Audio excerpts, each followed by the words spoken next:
So రెండో విడత ప్రజాహిత యాత్ర స్టార్ట్ చేశారు మీరు. సో ఏమనుకుంటారు, అసెంబ్లీ ఎలక్షన్లో బండి సంజయ్ కుమార్ గారిని ఓడగొట్టి తప్పు చేసినాం, సో ఈసారి ఎంపీ ఎలక్షన్లో ఖచ్చితంగా గెలిపియాలన్న భరోసా ప్రజలలో కనిపిస్తూ ఉందా మీకు? అంటే నేను ఓడిపోయినా అని చెప్పి అనుకుంటాను. ఎందుకంటే కేవలం 1500 ఓట్లు. అక్కడ ఒక వర్గం వాళ్ళందరూ కూడా ఒకటై ఓటు బ్యాంక్గా మారి నన్ను ఓడించాలని చెప్పి ఒక లక్ష్యంతో వాళ్ళు సక్సెస్ అయ్యారు. దాని తర్వాత కరీంనగర్ పార్లమెంట్ నియోజకవర్గంలోని యూత్ కానీ మహిళలు కానీ ప్రజలందరూ కూడా సామాన్య ప్రజలందరూ కూడా ఇలా బండి సంజయ్ గారిని ఎంపీ గెలిపించాలి. ఎందుకంటే ఎంపీ గెలిపించిన తర్వాత దాదాపు 12,000 కోట్ల రూపాయల పైగా నిధులు తీసుకొచ్చారు. ఇవాళ వరంగల్ ఇవాళ అనేక అభివృద్ధి కార్యక్రమాలు మనం చేసే ప్రయత్నం చేసిండు. కాబట్టి మేము పార్లమెంట్ సభ్యులను గెలిపించిన తర్వాత కేంద్ర నాయకత్వం రాష్ట్ర అధ్యక్షుని చేసింది. రాష్ట్ర అధ్యక్షుని చేసిన తర్వాత దాదాపు పాదయాత్రలు చేయడం కానీ నిరంతరం బీఆర్ఎస్ పార్టీకి వ్యతిరేకంగా బీఆర్ఎస్ పార్టీ మాకు ఇచ్చిన హామీలు నెరవేర్చకుండా తరుణంలో పేద ప్రజల కోసం నేను కొట్లాడిన తీరు, నేను పడ్డ ఇబ్బందులను, నా మీద కేసులు, నేను జైలుకు వెళ్ళిన నన్ను కేసీఆర్ ప్రభుత్వం జైలుకు పంపిన విధానాన్ని కూడా ప్రజలు చూసారు. కాబట్టి మా కోసం కష్టపడే వ్యక్తి, మా కోసం అన్ని ఇబ్బందులు పడ్డా మా కోసం పరితపించే వ్యక్తి కాబట్టి నన్ను గెలిపించాలి.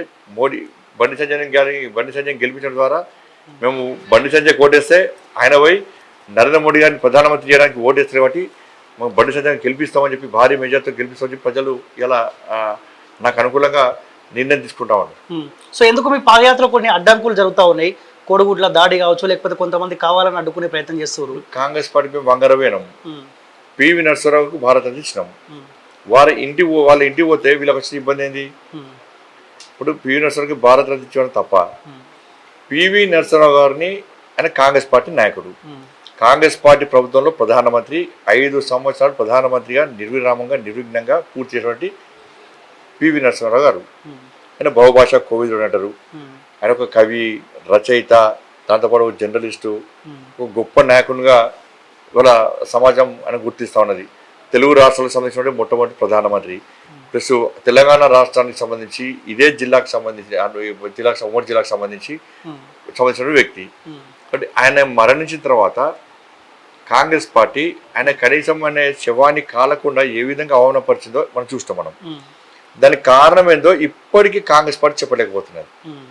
అంత ఘోరమైన తప్పిదం పివి నరసింహారావు ఏం చేశారో కాంగ్రెస్ పార్టీ చెప్పలేకపోయింది. పివి నరసింహారావు జయంతి వర్ధంతి కార్యక్రమంలో కాంగ్రెస్ పార్టీ చేయలేకపోయింది. పివి నరసింహారావు కుటుంబాన్ని కూడా కనీసం గౌరవించే పరిస్థితి కాంగ్రెస్ పార్టీ చేయలేదు.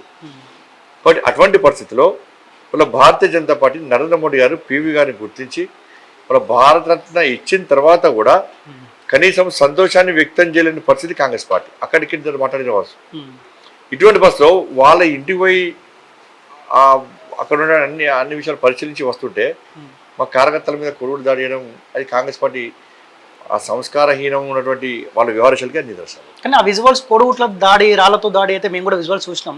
కానీ మంత్రి పొన్నం ప్రభాకర్ మాట్లాడుతూ మా పార్టీకి ఏం సంబంధం, బండి సంజయ్ కుమార్ ర్యాలీని అడ్డుకోవాల్సిన అవకాశం మాకేం అవసరం? పోలీసులు పట్టుకున్నారు కదా, ఆయన ఏ పార్టీ కార్యకర్తలు ఎందుకు పడబడతలేరు చెప్పిస్తారు కాంగ్రెస్ పార్టీ కానీ చెప్పిస్తారు కావచ్చు.